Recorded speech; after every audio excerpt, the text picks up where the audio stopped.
I thought we'd talk a little bit about NAC, which is just acetylated cysteine. Cysteine is really, really important. Basically, it just increases the production of glutathione. And also, if you're working out, this can be amazing for growing your muscles. Like, if you're working on a certain body part, it'll help your body do what it needs to do. So, you'll have, a larger muscle, and you'll get there quicker. So you usually buy like cysteine in some types of like workout drinks and shakes and things like that. So cysteine is like great to have, but also I talked about in another video that there's like becoming more and more talk about what it does for hair growth. And I kind of wanted to go into it. It's not really like black and white. Yes, it does. No, it doesn't. Like, you're gonna find like a lot of sources, or I did anyways, I found a lot of sources that were like 100% this regrows hair like crazy, and it was talking about how cysteine is a building block of keratin. So you have stronger hair, and if you have stronger hair that's not breaking off, obviously it's gonna grow, and you're gonna basically retain all of your length, because some people, they don't necessarily have an issue with hair growth, they have an issue with retaining the growth, because it just grows and then it breaks off. But on the flip side, there was a lot of talk about, well, there's not really like a lot of clinical studies like on this, and so for that reason a lot of places will be like, we don't really know yet, and so it's kind of iffy. So I'm just going to share what I have found so far, and it's one of those things where like I'll just see over time, the longer I'm using it. I learned a lot of new stuff, especially when it comes to the dosage. I was a little, I don't know, I didn't know how to feel about the dosage. If you were to, I guess, mega dose NAC, you could have some awful side effects that would probably put you in the hospital and or death. But that's like mega dosing. We're talking like over 6,000 milligrams or something like that. I think there's one other viewer I noticed on here, and she said that she takes, I think, 2 pills a day. They're like 600 milligrams, and she's been fine. And so after finding some more stuff on the dosages, I feel a little comfortable bumping up my dosage, but I'll just get into the other stuff that NAC does that you probably didn't know, because I know I didn't know.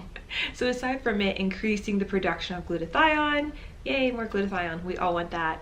NAC also loosens and thins mucus secretions. So not just mucus secretions like in your airways, but also other parts of your body too.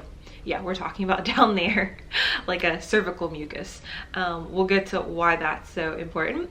NAC improves cervical mucus quality, which women who are, I don't want to necessarily say infertile, but who are having issues conceiving, after like getting on like an NAC regimen, and there has been clinical studies on this, they were actually, I think 20 to 30% of the women on the NAC were actually able to conceive, and with their birth they actually made it to having a live birth. So not necessarily conceive and then like need like a DNR, or conceive and have a stillbirth, but they conceived and then they also still, they had a healthy live baby at the end of the pregnancy. So that's kind of huge.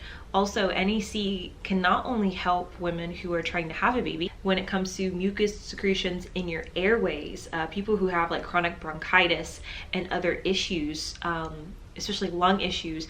It actually helps break down that mucus, so they can cough it up and go on about their day and not like feel like they have like a loogie stuck in the back of their throat.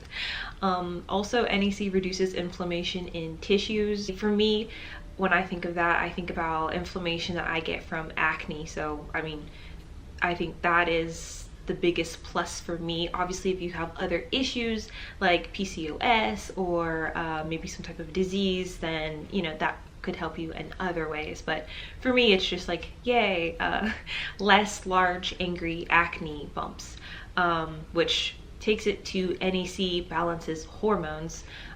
So the biggest thing that I saw, and there's a few clinical studies done on this as well, is that it lowers testosterone levels. And if you didn't know, women do make testosterone too. And so when we talk about these pills, because there are a lot of natural pills on the market right now that you can take that will help you, balance your hormones.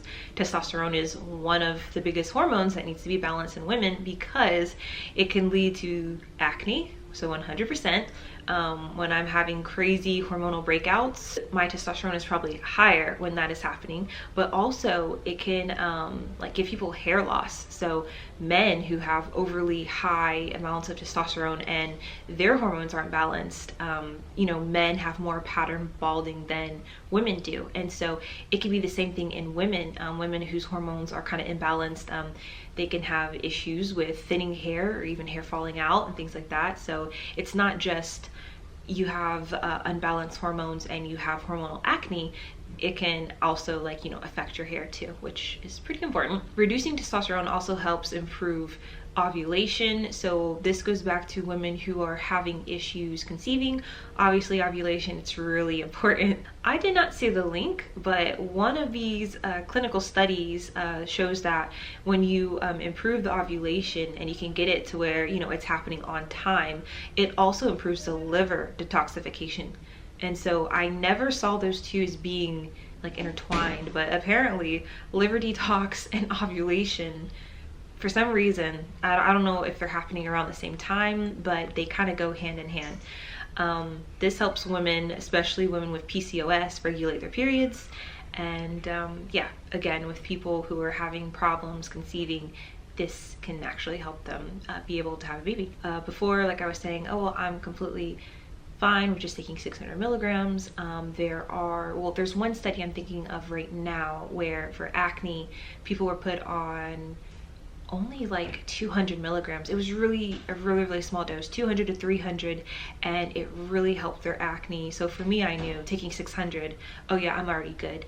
And also I think there was another, not necessarily a clinical study, but a study done on people growing out their hair, and I think they were taking about 600 milligrams of NAC. So that's why I think in my last video I was just like, I feel better with 600 and just, you know, do what you want to do. But I am finding there are more recommendations of a safe amount of NAC, you know, anywhere from, well, not necessarily just from 600 to 1200 milligrams a day, but if you wanted to do 300 milligrams a day, you could do that. So just know that you could get away with taking a smaller amount of NAC and still see some, you know, changes. For me, 600, I might go up to 2, so that might be like, you know, 1200 milligrams a day, but I honestly wouldn't go past that. But there were other studies where people went up to like 1500 milligrams a day. So, you know. Now, cysteine, I didn't know just how important cysteine is. First off, it's found in a lot of our high protein food.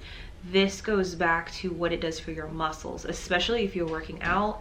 Adding cysteine to your workout like routine, to like your diet, 100% it's going to help you with forming those new muscles, and also, you know, getting there quicker to where you're actually seeing results.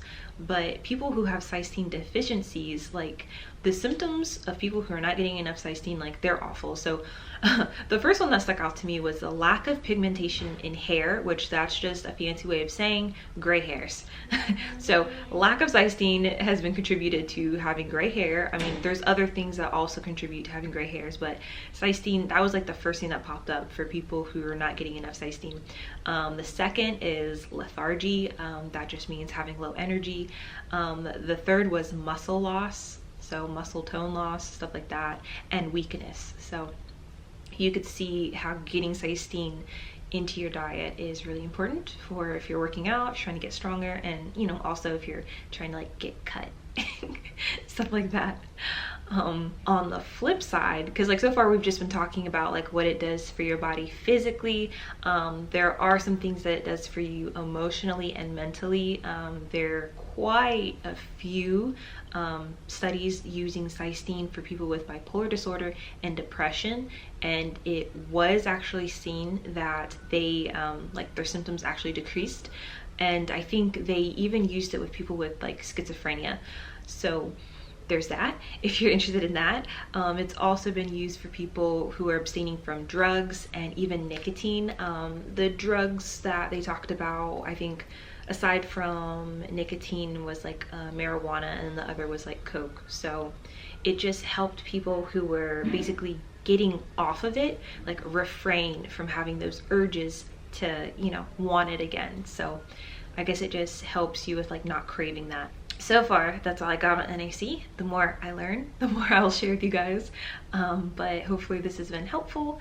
And yeah, just when you thought NAC couldn't get any better, there's obviously a lot of other pluses to this.